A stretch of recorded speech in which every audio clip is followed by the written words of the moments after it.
गीता जीवन से संबंधित ज्ञान का एक संकलन है, सागर है, जो हम सबको जीवन जीने की सच्ची प्रेरणा देता है और हमें धर्म और अधर्म के बारे में विस्तार से बतलाता है। सभी ग्रंथों में से श्रीमद् भगवद गीता को सबसे महत्वपूर्ण माना जाता है।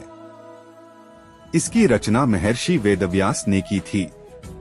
गीता में ज्ञान योग, कर्म योग, भक्ति योग, राजयोग, एकेश्वरवाद आदि की बहुत सुंदर ढंग से चर्चा की गई है।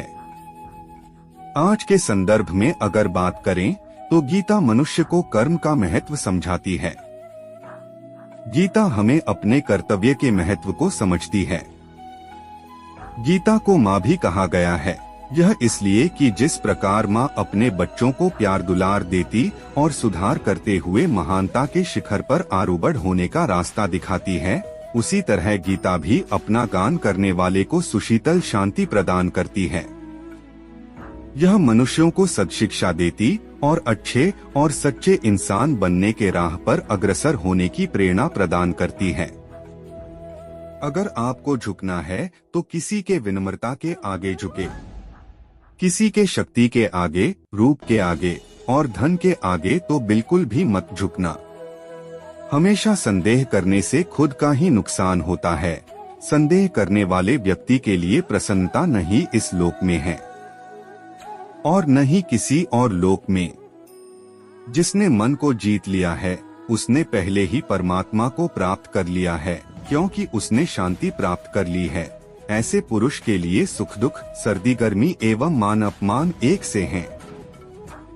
क्रोध से भ्रम पैदा होता है, भ्रम से बुद्धि व्यग्र होती है, जब बुद्धि व्यग्र होती है तब तर्क नष्ट हो जाता है, जब तर्क नष्ट होता है तब व्यक्ति का पतन हो जाता है। जो बीत गया उस पर दुख क्यों करना, जो है उस पर अहंकार क्यों करना, और जो आने वाला है उसका मोह क्यों करना। जो मनुष्य मुझे जिस प्रकार भजता है, यानी जिस इच्छा से मेरा स्मरण करता है, उसी के अनुरूप मैं उसे फल प्रदान करता हूँ। सभी लोग सब प्रकार से मेरे ही मार्ग का अनुसरण करते हैं। आत्मा किसी काल में भी न जन्मता है और न मरता है, न यह एक बार होकर फिर अभाव रूप होने वाला है। आत्मा अजन्मा, नित्य, शाश्वत और पुरातन है। शरीर के नाश होने पर भी इसका नाश नहीं होता। आत्मा किसी काल में भी न जन्मता है और न मरता है, न यह एक बार होकर फिर अभाव रूप होने वाला है। आत्मा अजन्मा, नित्य, शाश्वत और पुरातन है। शरीर के नाश होने पर भी इसका नाश नहीं होता। जब भविष्य धुंधला पड़ने लग जाता है तो आपको अपने वर्तमान में ध्यान केंद्रित करने की आवश्यकता है। कर्म करो और फल की चिंता मत करो। ज्ञानी व्यक्ति ज्ञान और कर्म को एक रूप में देखता है, वही सही मायने में देखता है। जो कर्म प्राकृतिक नहीं है वह हमेशा आपको तनाव देता है। जिसने कर्म त्याग दिया है उसे कर्म नहीं बांधता। जब मनुष्य की बुद्धि, मन, श्रद्धा तथा शरण सब कुछ भगवान में स्थिर हो जाते हैं, तभी वह पूर्ण ज्ञान द्वारा समस्त कल्मश से शुद्ध होता है और मुक्ति के पथ पर अग्रसर होता है। जो मुझे सर्वत्र देखता है और सब कुछ मुझ में देखता है, उसके लिए न तो मैं कभी अदृश्य होता हूँ और न वह मेरे लिए अदृश्य होता है। हे अर्जुन, निस्संदेह चंचल मन को वश में करना अत्यंत कठिन है, किंतु उपयुक्त अभ्यास द्वारा तथा विरक्ति द्वारा ऐसा संभव है। मुझसे श्रेष्ठ कोई सत्य नहीं है। जिस प्रकार मोती धागे में गुंथे रहते हैं, उसी प्रकार सब कुछ मुझ पर ही आश्रित है। कोई भी अपने कर्म से भाग नहीं सकता। कर्म का फल तो भुगतना ही पड़ता है, इसलिए अच्छे कर्म करो ताकि अच्छे फल मिले। ज्यादा खुश होने पर और ज्यादा दुखी होने पर निर्णय नहीं लेना चाहिए, क्योंकि यह दोनों परिस्थितियां आपको सही निर्णय नहीं लेने देती हैं।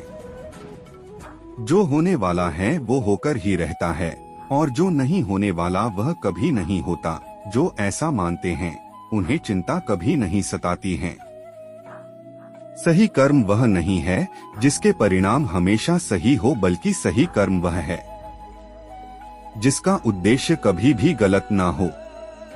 धरती पर जिस तरह मौसम में बदलाव आता है, उसी तरह जीवन में भी सुख दुख आता जाता रहता है। मानव कल्याण ही भगवद गीता का प्रमुख उद्देश्य है। इसलिए मनुष्य को अपने कर्तव्यों का पालन करते समय मानव कल्याण को प्राथमिकता देनी चाहिए। जो व्यवहार आपको दूसरों से अपने लिए पसंद ना हो, ऐसा व्यवहार दूसरों के साथ भी ना करें। हे पार्थ, तुम फल की चिंता मत करो, अपना जरूरी कर्म करते रहो, मैं फल जरूर दूंगा। तुम्हारे साथ जो हुआ वह अच्छा हुआ, जो हो रहा है वो भी अच्छा है, और जो होगा वो भी अच्छा होगा। जीवन का आनंद ना तो भूतकाल में है और ना भविष्य काल में, बल्कि जीवन तो बस वर्तमान को जीने में है। मन की शांति से बढ़कर इस संसार में कोई भी संपत्ति नहीं है। जो व्यक्ति मन को नियंत्रित नहीं करते, उनके लिए मन शत्रु के समान कार्य करता है। अगर यह वीडियो पसंद आए तो वीडियो को लाइक करें और चैनल को सब्सक्राइब करना बिल्कुल न भूले। जय श्री कृष्णा।